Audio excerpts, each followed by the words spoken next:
Вітаю вас на канале Заметкі о жизни. Далучаюся да акцыі песняры роднага краю.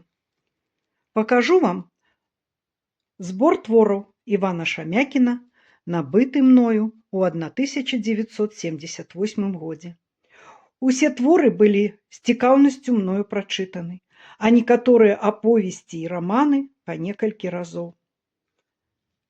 Вашай увазе цытату з твора «Сэрца на далоні».